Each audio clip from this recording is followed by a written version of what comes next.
Gary, an early Christmas present of 3 points, an excellent win and an excellent performance as well.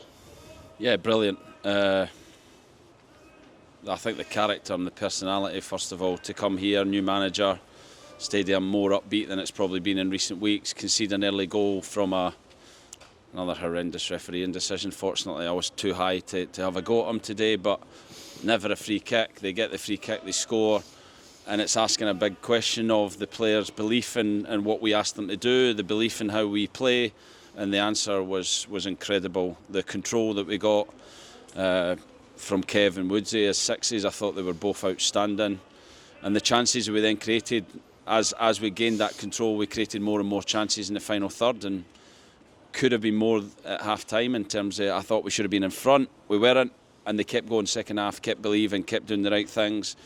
Burton tried to get a little bit more pressure in how they pressed, and once we worked that out by dropping the left 10 down and creating the free man on this left hand side, again, I thought we were the dominant team and thoroughly deserved to win the game. My big thing is we need to score more goals, we need to make it more comfortable, because we're always under pressure at the end of those type of games. But the players deserve so much credit for, like I said, the way they reacted to a really difficult situation, and it was incredible how they played. Went behind in circumstances that I know you're disappointed with there, but from about 20th minute onwards, we found our rhythm, really got going, and actually a goal just on half time is almost the perfect time to score, isn't it? Yeah, it is, but it created so many other chances, and you know, we're still working and trying to be better in that final third, and the players are, you know, fantastic at taking information and working during the week, and I can see improvements in so many things we're doing. But the way we played, the way we controlled the game, when the goal goes in, every player is 25 yards from Burton's goal, and that commitment to what we're asking, that belief in what we're doing is what's going to take us forward and give us a really successful season. It was, of course, a proper Josh McGuinness finish with that header to equalise, and then Millie Ali, that is a goal fitting to win any game of football. Yeah, I thought he was a big threat today. Some of his crosses into the box were excellent. At half time we said that we think he could run a bit more, which he did in the second half, and then he gets his rewards with an outrageous hit. I was begging him to pass it, but thankfully he knows better than me, and yeah, fantastic goal that everyone in this stadium who's seen it today will remember it for a long, long time. A lot has been spoken about the threat we have from set pieces and the number of goals we've scored from set pieces this season, but 2 goals from open play, that must really please you. Yeah, look, I think we're a brilliant team when we really kind of get in the groove that we got today in terms of controlling the game, and like I said, I thought Kev McDonald and Woodsy were incredible at how it's their understanding of space, their understanding of timing. For somebody like Jake Richards to see that and to see how they control the game with their quality.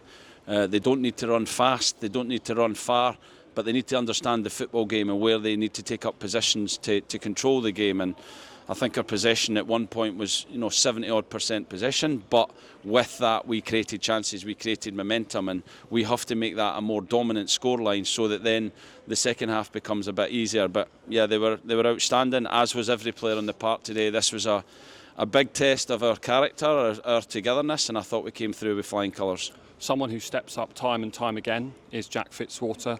Called upon when we lost Tristan Kramer. Is today's victory come at a cost? Do you know what the update is with Tristan? Yeah, Tristan had a tight hamstring, so didn't train yesterday. He felt better this morning. We felt it was kind of worth risking him.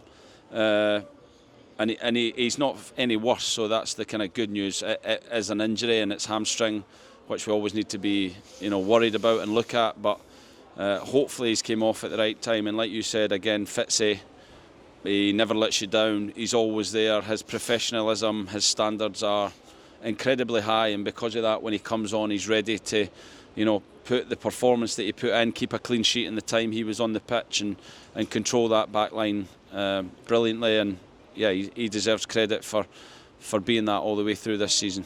No Pierce Sweeney in the starting lineup. He didn't travel with an injury. Can you tell us what that is with Sweens? Yeah, he had a calf problem that he picked up from the Barnsley game. You could see near the end of the game he was stretching his calf, and that isn't great. It's probably going to be a number of weeks, but he'll work hard. He'll be he's not been out injured for long, so he'll be itching to get back playing as quick as possible, but it will be a number of weeks that he'll be out. Great to see Kamari Doyle get some game time as well. He came on, looked excellent. Yeah, I thought Cammy was brilliant, and I think we have to understand the development of young players and the high and low moments that these young players are going to have, and at times taking them out the team and allowing them a time to develop and train and build on what he's done before.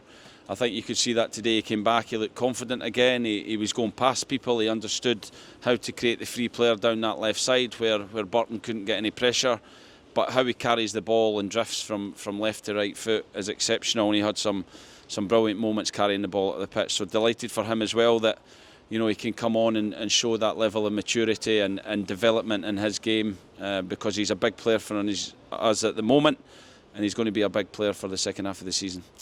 You were on Santa's naughty list and you were up in the gantry today watching. How good is it to get a viewpoint of the game from up that? Were you able to sort of see things different tactically? Yeah, I think it's far easier to see things tactically. I think the players probably had a great day without me shouting at them. I don't know if the supporters heard me shouting. I had a few moments where you were just above us. I maybe quite loud. let out a few expletives, but yeah, I'll look at it. If it's something that works and helps us win games, then I have no problem sitting up there. And Perks tells me he's adding that to his 100% record that he's got in the Premier League Cup, so he's taking the credit for that. I should have let him do this, but he's more got a face for radio, so we'll leave him for that. Just finally then, about 400 or so supporters travelled up in the stand just behind you. Great to send them home with a nice little Christmas present. Yeah, really happy, and I stayed up there to kind of watch the celebrations with the players, and disappointed I couldn't get over to see them, but again, great numbers to travel just before Christmas. I know the motorway, there was problems on the motorway getting up, but they come here in their numbers, and we are doing everything to give them a really special season, and we still believe we can do that. So we thank them for their support today. We hope they come out on Boxing Day and we can start to put a consistency of performance and results together heading into the new year.